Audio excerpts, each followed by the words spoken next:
So this lady has expressed some grievances in what appears to be an incredibly viral video, which does resonate a lot with the Zoomer generation, but with people from my generation, especially from outside the United States and from a country like Romania, we can't empathize with this at all. So let's see where this disconnect comes from. Why is it that people from my country are looking at this and they're not nodding their heads in agreement? I have a bone to pick with America! So I'm...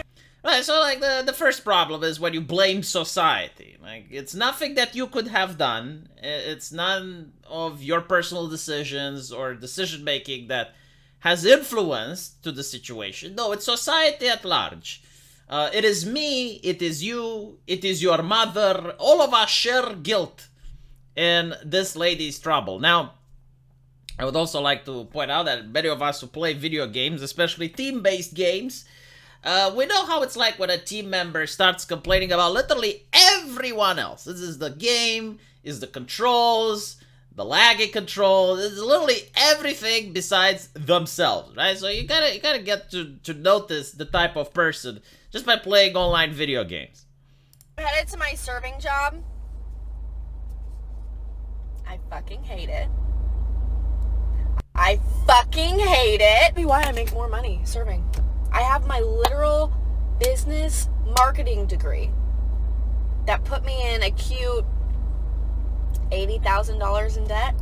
Right, why is a bank giving you $80,000 in debt? Why is it that the left does not want to discuss this very interesting proposition? Why is a bank giving a person $80,000 in debt? If you go to a bank and you ask $80,000 in order to start a business, they will call the Rockefellers over there with the chopper just so they can all collectively laugh at your ass. They will escort you off the premise.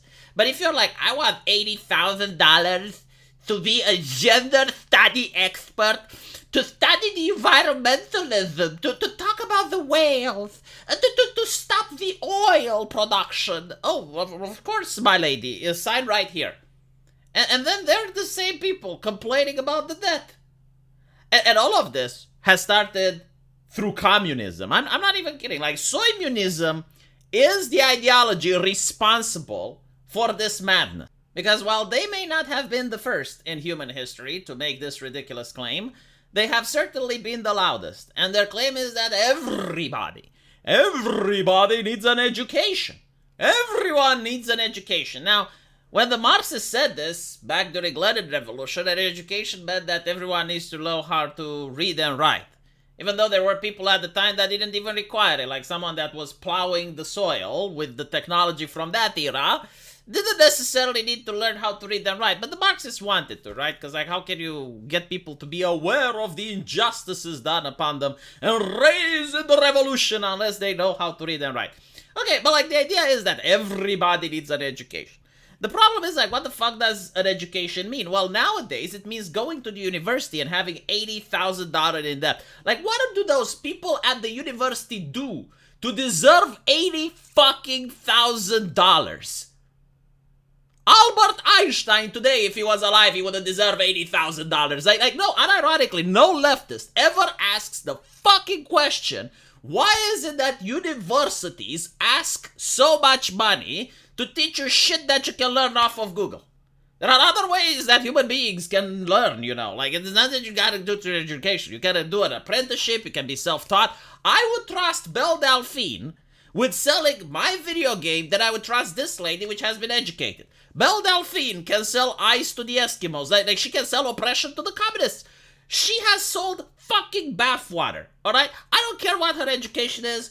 I don't care where she studied. She can sell her own bathwater for tens of thousands of dollars. That is more important than any university that you have went to, any degree that you have. You have, like, practical applications. Now, leftists will never wonder or even, like, be okay with the government not subsidizing these loans that the banks are giving you for your education.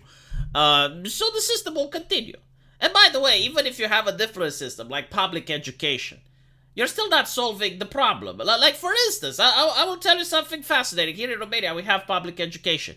If you want to work at a Kaufland, which is a supermarket, and you want to be at the cashier, you need a university degree. I'm not even fucking kidding. It doesn't matter what university. You can be like the lesbian dance master instructor, an expert in trans ideology, queer studies theory. Like, as long as you have a university, you can operate the cashier. Why? No one fucking knows. But the reason is that there are so many graduates, there are so many people that have finished a university that the economy simply cannot assimilate. So when they are overflowing, like, why not put a guy with a university degree at the cashier? So this is the problem. Too many things, right? Like, the economy requires electrician, requires truck drivers, requires construction workers, and funnily enough, that actually pays more. And you can actually make more of a living doing that than going to an education. But it's again the leftists that came up with the concept that, oh, you need to work. Sorry, you need to get an education so that you avoid doing the menial jobs.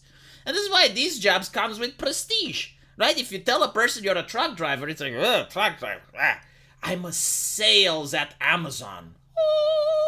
You know, like, I mean, look at the offices that the people in sales have like Amazon. It comes with prestige, right? So unfortunately, this is why I made another video, which many people didn't understand, that these positions, like if you're a right-wing activist, you should be interested in getting more people to the position of, right? But like for an individual, for the actual person, like if you're a father, yeah, you want your daughter to become an electrician or a plumber. Unironically.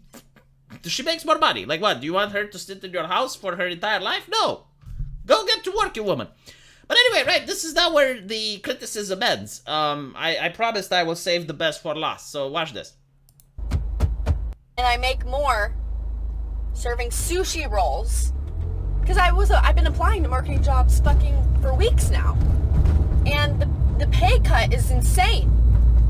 She is upset that in a couple of weeks she didn't land the job. Just so you understand, like, this is part of her grievance. It's not like she can't find a job in marketing. No, she applied for weeks and she couldn't get one. Okay. Insane. But the jobs that are like a cute 150 to 200,000 a year, I'm not getting those. I'm a almost 25-year-old, my birthday soon, almost 25-year-old chick going against, you know, corporate ass America, people with so much experience. All I got is my degree. You know, people say, get your degree, but then they don't talk about how you need experience. The degree was the experience! Yeah, and everyone has it. Everyone has it! Right, so how do you justify to the plump HR lady that's looking for diversity that you have more experience than someone else that has the degree and experience on top of that? But anyway, right, this is not the criticism that I have. I'm looking at this from Romania. What do I see? Right? I see a lady driving what appears to be a very luxurious car, drinking from what appears to be a very expensive coffee that I can't even name because I probably can't afford. And she's complaining that, what, like she's poor? When you live in the United States of America, even if you're poor, you're richer than almost every other place in the world. And instead of appreciating that, instead of like, okay, well, I guess, you know, I have to wait a couple of weeks in order to get a job or whatever. Or at least I have a job. Like, apparently she does have a job. There are many people in the world who don't even have access to that, right? So, like, you're surrounded by this wealth and you don't appreciate it! I'm sorry, I'm just trying to relate to the target demographic here. But then ironically, like, this is the problem, right? Like, when you hear people complaining about being poor, living from paycheck to paycheck, unable to, you know, like being in debt or whatever, and they're surrounded by all these luxury items. You got a car with a sunroof, the sun goes through the roof in your car, bathing over your beautiful ushi-cushy young body, and you're complaining and on the internet, where there's probably people starving in Africa watching this and being like, oh my god, like, please hang in there, like, this is life is so tough, isn't it? No wonder these people want the utopia. It's like, well, it's still not good enough. It's not good enough. It's not good enough. It's still not good enough. It's like, because they can't, like, if this lady was to travel and you send her to other countries in the world, when she comes back to America, she would appreciate her job so much. So much. I can send people from Romania to do her job. You know, like if she doesn't want to do those sushi rolls, I can line up so many people that would love working in America and do their job for less. And again, like the debt, you signed for it. No one signed, like no one took your hand and took it to the made the signature. Like this is what I don't get. You know, like there are people in the United States of America who grow up in a poor neighborhood, and they're like also given the opportunity of getting in debt for universities. And some of them say, you know what, I can't afford that. Like, there's no way that I can pay it, or maybe I'll do a university later on. You don't have to do it when you're young. You can do it later on. They get a job, right? And then you have some other chucklehead from a bourgeois family, upper middle class, doing the university, taking a useless degree as well, like sales. Forget about it. Right? She doesn't want to be a doctor, an electrician, a military specialist that goes into Ukraine and helps the soldier trade. No, like she wants to sail. Okay, so now you're in sales. And that person now talks about abolishing student debt. So, like the person that didn't get the university because they made the smart choice in life and they were like, well, I can't afford it. Well, I guess now that person gets shafted, right? He did the wrong decision. And not only that, like if you really want to do a university in America, right? You want to do a university. Why don't you come to Romania? And ironically, like the plane ticket is not that expensive. If you can afford all those luxuries, you can do it here. Like we actually do have universities in English. Once you finish the med school in Romania, your diploma is recognized all over the European Union. So you can work in Germany, France, Britain if you want to. I know Britain is not in the European Union, but I still think like they approve of our diplomas. And if you want to work back home, you fucking go back to the United States. And you take the STEP exam, it's called, and congratulations, you're a fucking doctor in the US. And you don't have $80,000 in debt, but no, my society, society is oppressing me, the evil capitalism, the Democrats, Joe Biden is oppressing me. Maybe he is, by printing money, but not why you think. Let me know what you guys think, and I'll see you in the comment section. Take care.